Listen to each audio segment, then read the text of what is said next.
but they kept us away from that border. The governor did too. People were being put on buses. Those buses were disappearing into our nation. I'm like, well, they're still coming in. They're not like, it doesn't matter if they're staying in Texas or if they're going to Philadelphia. They're still in the United States of America. And we can't decipher who these people are. First, I want to tell you how much fun and how amazing it is being here in Israel. I never thought I would actually feel this way, but from the moment I arrived in Israel to the people that I met on the plane coming in. Oh, and by the way, when the plane landed in Tel Aviv, the entire plane started clapping and people were cheering and there were people, screaming, I'm in Israel, God bless Israel. I've never experienced that on a flight anywhere in the world where the entire plane in unison is just cheering for this nation. And more than that, it is like a destination, right? It's like a bucket list destination for so many people around the world, whether you're Jewish or Christian or Muslim. This is a place, a holy land, where all of our societies, all of our cultures have converged, have fought wars, have a vested interest in this land. And for me, it is an experience that I hope I can relive over and over and over again. I plan on coming back to Israel. And I've got so much ahead of me. It's like I just got here and there's so many incredible things that I'm going to be doing. And I'm going to talk to you about that. I'm going to talk to you about the beautiful people that are here, the amazing diversity that makes this nation so incredible and such an anomaly in the Middle East. All the delicious food. I got to tell you, I thought I would be dieting here in Israel a little bit, right? Because I'm going to be walking a lot. But I've got to be walking more than I ever imagined because the food here is just that good. Also, I'll be spending a ton of time focused on border security here in Israel and the importance of border security. And I absolutely believe in Israel's sovereign right to exist and protect its borders and protect its people.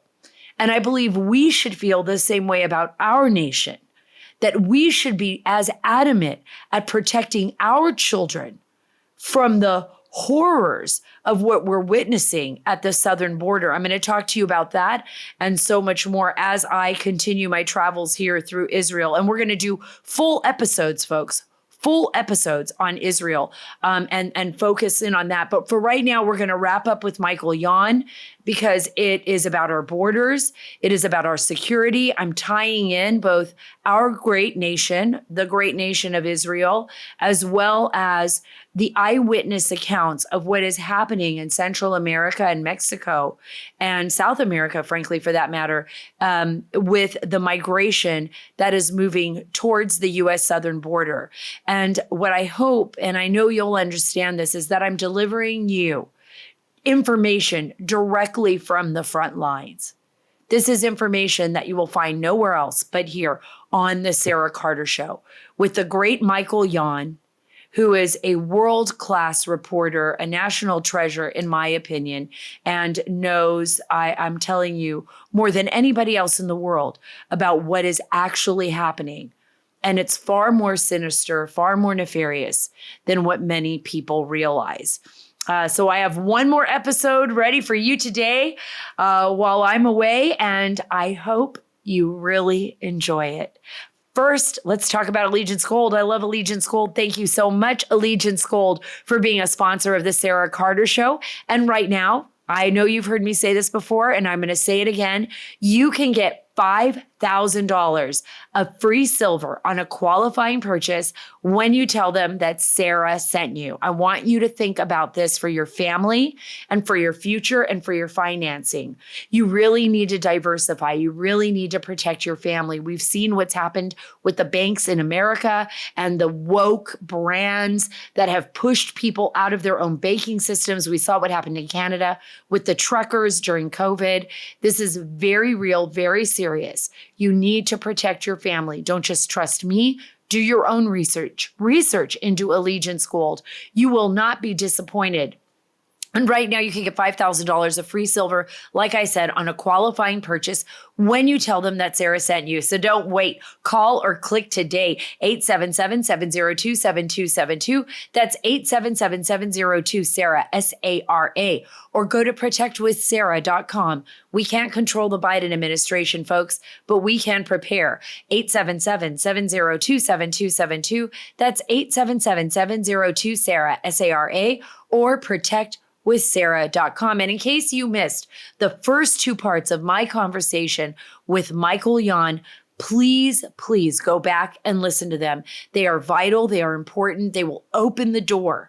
They will open the door to what is really happening with regard to migration and migration global policies and how that is affecting our sovereign nation and what we can do to fight back. Michael Yon is an expert on the border crisis and key areas on the journey through the Darien Gap, the most dangerous place in the world. He is a brave reporter. He served our nation in the U.S. military and the special forces and has been covering wars, crisis, and the international organizations that have perpetuated this behavior and put so many lives in danger for decades. You do not want to miss this conversation. What do you think about people who discount what you say and they say, you know what? No way, can't be real. Michael's gone off the deep end. I don't think I've never thought that at all. I always come to you because I believe you see through all the mud and the muck. You break through it because you're there. You know the reality of what's happening on the ground because you go there. You see it. You talk to the right people. You have those dinners. You go into the jungles. But what do you say when you feel like your calls for like, will somebody listen, are just being dismissed? More and more people are listening now. But what I will say is, I mean, if they're very young, I'll spend more time with them. If they're older and they're like super liberal, like you can never quite reach them, I don't have time for them. It's like have fun, good luck.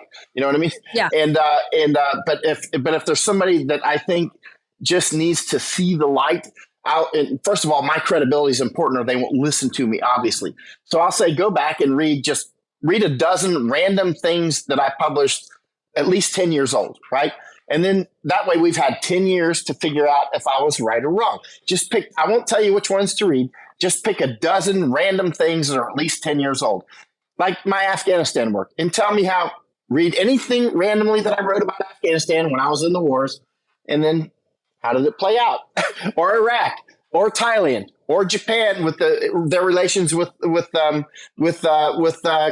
Korea, which which is a side. It may seem like a side topic. It's actually part of it, but it's most Americans won't be tracking, so I won't go there. But likewise, when I was warning about Hong Kong, I was there for 7 months in Hong Kong before you can see the police taking me to the airplane and shutting the door and making me leave. Right.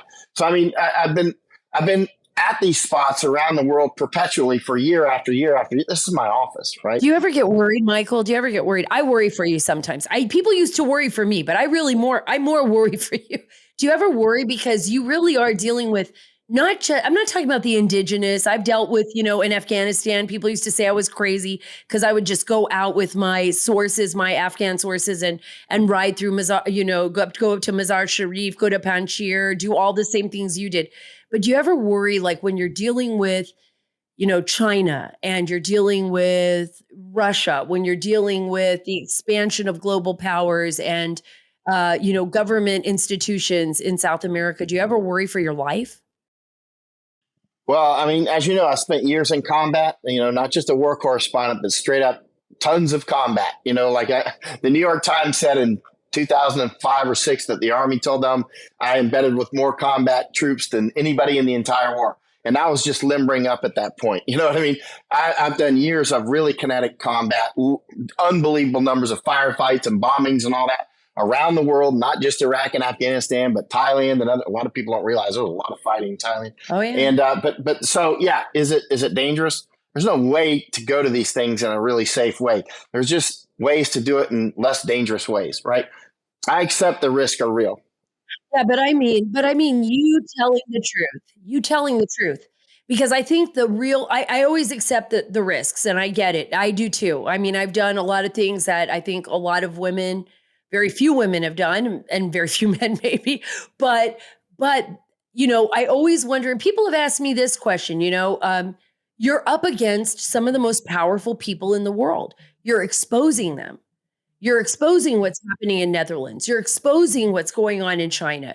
You're holding people accountable. And these people are very powerful people.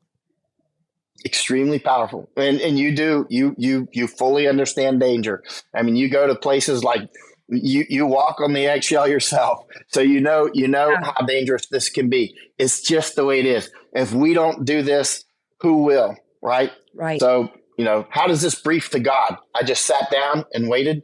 I keep telling Americans, I spend more than half of my life overseas, right? Most of the time in my adult life, I'm overseas in about 90 other countries, right? I've been all over the United States, except for Alaska, weirdly. I've been in all the other states, most of them many, many times. I went to school here in California. I went to a language school here, and then I went to school here. I worked for Michael Jackson when I got out of the Army, did security at his house and that sort of stuff. I mean, I've been all over this country, right? Right. I've had many interesting little vignettes before I went off and became a war correspondent, right? And so, but what I'm getting to is I'm highly cognizant of the changes that are coming to the world. I realize, having lived overseas more than half of my life and all around America, that some fish don't mix well in the same aquarium.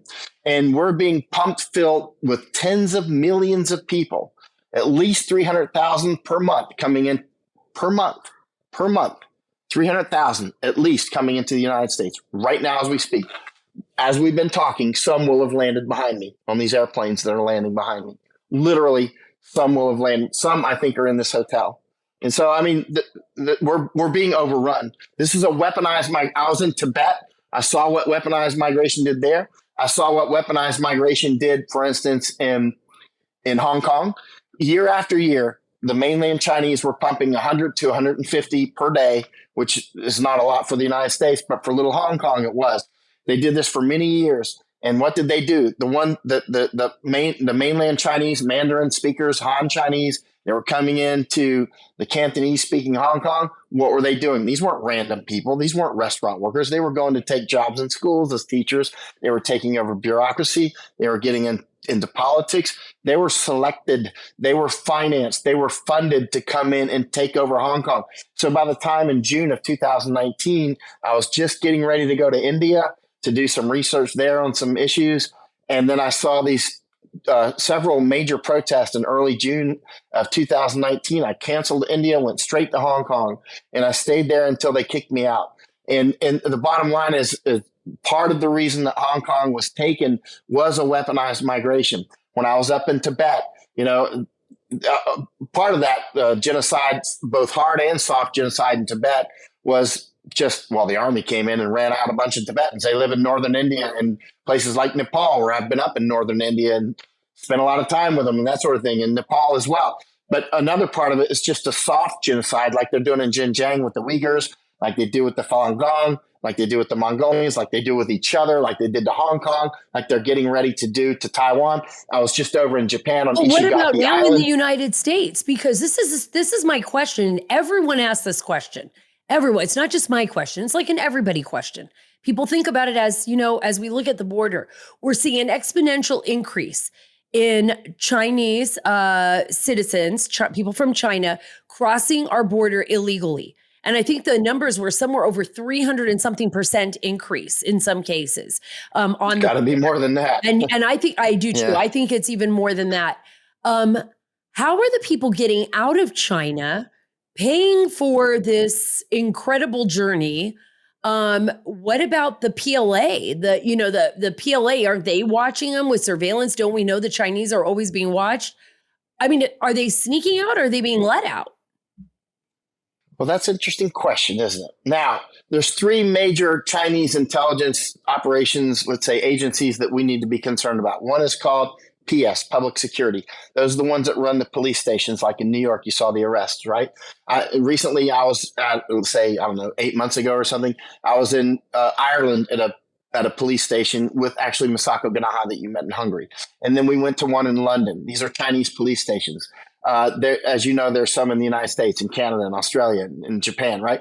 So that's public security. That's like the Chinese FBI. They have them in Thailand. They've literally kidnapped people out of Thailand. This is a conspiracy theory. They admitted to it. You can look up Chinese kidnapping Thailand, and you'll see the Chinese actually admitting to it. They actually they were going to kidnap them back to China. They were going to kidnap people here in the U.S., which is so easy, right? This is like picking up a package. It's like picking up a sack of potatoes, right? It's so easy. And they've got ships and submarines and airplanes. And, it's literally like shipping a package, right? Right. And so it's amazingly simple. So right? that's number one. What's number two? And the next one is MSS, Ministry of State Security. That's like their CIA, right? That's like their CIA. So it's MSS, Ministry of State Security. The next one is the GS of the PLA. That's the General Staff of the PLA, the People's Liberation Army. Those are the ones who do paramilitary operations. Those are the ones who have an incredible language school at a place called Luoyang, right? Luoyang. I went to the American Defense Language Institute here in California, but all I did was learn how to speak German. I didn't learn how to become a spy. At Luoyang, they teach you how to really fit in, like the United States used to do in pre-World War II. Like your teachers will be actual Germans, or actually my teachers were actual Germans and Austrians. But the point is when you go to the school at Luoyang, your teachers will be Canadians and Americans and Aussies, and you'll be watching Bonanza television shows and professional wrestling and football and baseball, and it'll just be complete, total immersion, right? You might even be assigned a girlfriend or something, or a boyfriend or whatever, so that you actually are really getting intimately knowledgeable about every aspect, right? So, for instance, and I'm going somewhere with this, right? So that language school is at Luoyang, China, right? So it's very immersive. Now, one thing, if you're learning a foreign language and it's very different from your own, like let's say Mandarin to English, or Mandarin to German, or Mandarin to Italian, or English to German, you're going to have a hard time learning it without an accent if you learn it after puberty, right? If you learn it to learn a language with no accent, by far the best way to do it is before puberty. Very few people can completely wash away their accent so that it's gone all the time forever, right? Like it doesn't like jump out when you get under stress or something, you know what I mean? Or jump out when you're tired, or somebody starts drinking and their little old accent pops out or something, right? You know what I mean? And so, right, and you're like, suddenly he has a Russian accent, you know what I mean? It's like strange, it's like, I'm just joking. I said that with my kids when they were watching Twilight the other night. I heard that guy's English accent bust out like 3 or 4 times. I'm like, and it was only like 4 or 5 sentences in the whole movie. I was like, I don't even know what's going on here. A bunch of vampires and people speaking in really weird accents. So I couldn't watch it all. But what you're saying is that we have these 3 major players in China. We've got a border. We're seeing increased entry of people from China. Let me go somewhere with that. Let me go somewhere with that. Okay. Let me finish about GS of PLA, right? So about 2 months ago, I know the routes through Darien very well. You will see these routes. I will physically take you there, right? And there's this one place that I sit. I know where the Chinese come out late at night. The best time to question people often is alone at night, right? And so I know where to wait, right? And I do this all over the world. Like even police, if they're just 1 or 2, if you get like 3 or 4, it can be harder to get them to talk. But at nighttime, people talk more, right? And so I know the place where they come out in Darien. And so these Chinese were coming out. And this one Chinese was very aggressive. He's in his 20s, and ended up talking with him for an hour and a half, right? And he told me a story. He was itching. He was tired. He was hungry. Got him some food, that sort of thing. And he starts saying, wow, this is what he said. He said, I flew to, you ask, how did they get out of China? How did this guy get out of China, right? He said he flew to Bahamas, right? We know some Chinese do that. He said he bought a boat for $5,000 from a Scotsman, right? And he then tried to sail to Florida with his father, who I met, which I didn't think it was his father. I was there with Masako that you met in Hungary and 2 other people, right? And none of us thought that this guy was his father, and all of us thought he was like a spy. But he was leaking. Sometimes spies are not as great as they should be, or they leak or whatever, right? And so he said he was adrift. He ran out of fuel on the way to Florida. The Coast Guard picked him up. The U.S. Coast Guard picked him up, Now, that confirmed. The Coast Guard definitely picked him up on March 8th. I was able to confirm that, right? That's this year, right? And then he said the Coast Guard sent him back to Bahamas, and the Bahamas was going to deport him to China, right? He, on his connecting flight in Cuba, he changed his flight to Quito, Ecuador. That's where most of the Chinese go who go through Darien Gap is Quito. I know that route very well, right? So then you take a bus trip for 2 days, about 50 hours, to a place called Nicoclí. I've been there. Then you get on a boat at Nicoclí. I've done this boat. And you go to a place called Caparganá, also in Colombia. And I've done this. And then you go into the Darien Gap there. I've done this, right? And I didn't go all the way through. Then I came back and flew to Panama and came around the other side, right? So when I met him, he had, according to him, been picked up by the Coast Guard. That's a fact. Coast Guard confirms. He then went to Cuba, Quito, Ecuador, bus ride. He told the story. He's telling me, I was like, well, how did you get from Quito to Colombia? And he told me it took a bus. Okay, I know that's true. And then he I know that route was true. And then he said he took a boat and he went to this place called Caparganá. We know that's true. And then he came to the Darien, and that's where I intercepted him. That's where we intercepted him, right? And then he started telling his story, right? And he said his name. I got his phone number. He hasn't contacted me now in about 10 days. And his phone number all checked out. We think his accent, first of all, was very good. Some people who've heard the audio say, I don't hear any accent. Well, to me, his accent's pretty freaking obvious. But it's very good. It's extremely good. He could easily pass and say, I've been in America since I was 12 or 13. I would know that he came after puberty because he does have some accent. But he knows his body language is American. He knows exactly when to say man and yo. And like when he writes me, he'll write, like, hey, give me some time, stuff like that. He even writes back in Spanish a little bit sometimes. You know what I mean? Like, hola jefe, stuff like that. You know what I mean? And, and so, I mean, this is not your average guy. You know what I mean? And he's very alert, and he was tired and leaking and itchy, and he was saying more than he should have, but he was clearly, in my mind, well, we have a lot more information than I'm going to say. He's quite obviously a spy. He's super obviously interesting. This is very interesting because that's what I would look for in spies when I worked in South Asia, right? Like when I was dealing with people, always this idea of like, they would try to say idiosms, like, am I saying that right? Like American slang sayings that would come up, like that could only have been taught to them because they had never like actually been here in a classroom. Like, but they would always say it wrong. Like, two birds in the hand is better than one in the bush, and I was like, yeah, exactly. Exactly. And you said that with a perfect Indian accent. Yeah. All right. Two birds in the hand.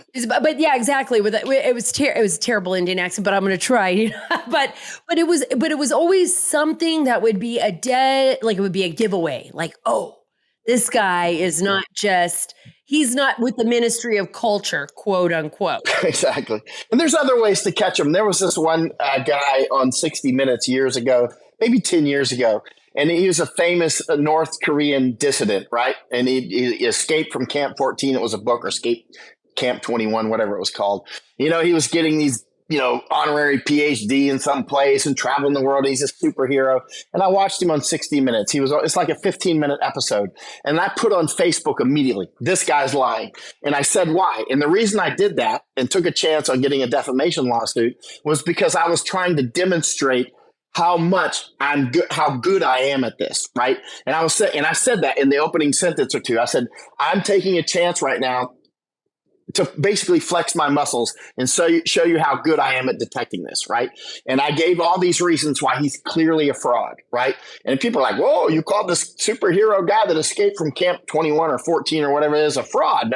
So like 2 or 2.5 years later, he admitted to it. Bang, got him. So you can find that online. You can find what I wrote right when he came on 60 Minutes. I turned off 60 Minutes and I published within like 20 or 30 minutes. This is why he's lying. There was a best-selling book from the New York Times guy and all this stuff. And all these journalists are like, wow, he did this escape. I'm like, he's obviously lying. There's many reasons. One is he knew his birthday. They never, ever, ever know their birthday, period, right? It's against your law to know your birthday in North Korea. You have to know these things. It's my world. His body language was metro. I spend more than half my life in these countries. They never have metro body language, right? The body language was too he was all these different things that he knew and talked about. Like, for instance, he had to have been able to read a map to do the things that he described. They never ever know how to read a map. Period. That would be like thinking a random Mexican guy speaks Mandarin and can write Mandarin fluently, right? It's just like they don't know how to read a map. They don't know their birthday. They don't have that body language. And there were many other things. He was clearly and obviously a fraud. And then he got caught and he admitted to it like 2.5 years later. Right there. That's exactly why I always want to talk to you, because this is so important. One of the issues that we're dealing with, and then I know I've got to let you go in a few, but one of the issues that we're dealing with at the border is we're asking our Border Patrol agents and even our immigration and customs enforcement officers and our adjudicators to somehow, these are people that are not trained the way you are, haven't traveled the world the same way, not all of them, the way you have or I have, haven't spent a lot of time with people in foreign nations, understanding the mannerisms, the culture. I'm Cuban. I understand Cubans. I can catch it, the lie in the language and the voice, or a mannerism or kind of an attitude. And sometimes that comes across, with like Latin America, we have a way of catching things that maybe somebody else wouldn't, because they just wouldn't see it. We're asking our agents to be able to do that, and they don't even have access to databases to be able to vet these folks that are coming across the border. And a lot of them are telling me, look, I don't even know if I've let 5 spies in and 3 terrorists. I don't know what's going on. They won't let me basically send them back. They're coming into our country. They're sneaking them in, like you said, behind the lines, behind the scenes. It used to be that I could get right up to the border. They wouldn't let me do that this last time. They kept us away from the border, as far away as possible, they being Texas DPS. And I love the guys. I've worked with them a lot, but they kept us away from that border. The governor did too. People were being put on buses. Those buses were disappearing into our nation. I'm like, well, they're still coming in. They're not like, it doesn't matter if they're staying in Texas or if they're going to Philadelphia, they're still in the United States of America. And we can't decipher who these people are. Michael, I'm just going to ask you, and then we're going to just do quick. I mean, are we under direct threat? I mean, is our national security just abysmal now? I mean, are we facing direct threat because of this? Okay, I'll tell you something that's not public. And this is why I want you to come to Panama right now. I mean, the United Nations and the United States military are trying to take over operations in Panama. This is not public. I mean, you'll be the first. They are trying to push they want to take over the migration or let's say invasion operations in Panama and Darien Gap. That's why I want you to come Friday. That's when the Panamanian government's going to announce this. The Panamanian president's angry. I don't think this is public at all. I know it's not actually. He wrote a letter to the government of the United States recently saying, "Hey, we don't want we don't want the United States. They actually work very closely with the United States military. Our special forces is trained Centerfront, which is like their border patrol and sort of military. You'll see the Centerfront. They're super professional, and our special forces and Navy SEALs spent many years training with them and that sort of thing. So they get along very well. And in fact, our special forces guys have often complimented Centerfront, but that's at the military level. At the upper military level, the United States government is deeply involved in working with the United Nations. You're going to see this. That's why I want you to come down to take over these operations, to get the Centerfront out of the camps, and so that the United States and the United Nations can run the invasion through Panama. This is so important. This is like the most important news of the month right now, and which is a big thing to say. Our economy is collapsing. We're being invaded. And I don't mean this is migration. This is not migration. This is weaponized migration. This has been done many, many times in the past. Like Stalin did it with the kulaks in Ukraine, and Mao did it internally. And we did it with the Native Americans, and the Hawaiians did it with the Hawaiians that were there before them. You know what I mean? And then we did it with the Hawaiians. Right. You know what I mean? This is weaponized migration, right?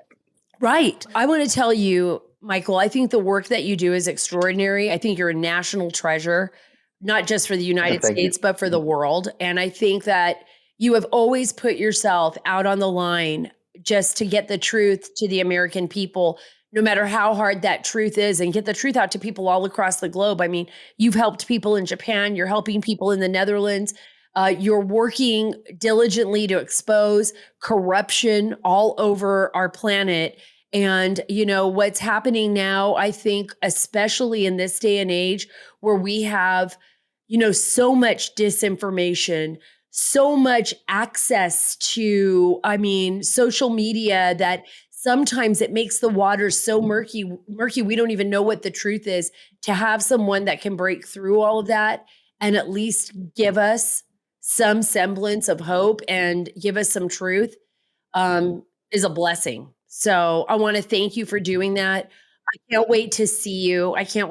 I'm friends with Simone Ledeen. She's your friend too, I know. So I'm gonna tell her we talked today. But I just, I want you to know how much I mean that. And from the bottom of my heart, I think you're probably one of the people I respect most in the world. Thank you for what you do. There is simply nobody better than Michael. Michael, thank you so much for being a part of the show. I will be bringing you back on frequently to talk about your travels as well and your journey to tell the truth to the American public. Isn't it awesome that we have a podcast and social media that allows us to deliver the message directly to you without a middleman? I feel so blessed. If you missed some of our earlier episodes with Michael Yon, please go back and listen to them. There is so much valuable information in them. I'll be back in the United States very soon, but while I'm gone, follow me on Truth at Sara Carter Official, on Twitter at Sara Carter DC, and on Instagram at SCarterDC. God bless you. God bless our great nation. God bless the beautiful Holy Land of Israel. And thank you so much for everything you've given to me. And God bless the great state of Texas.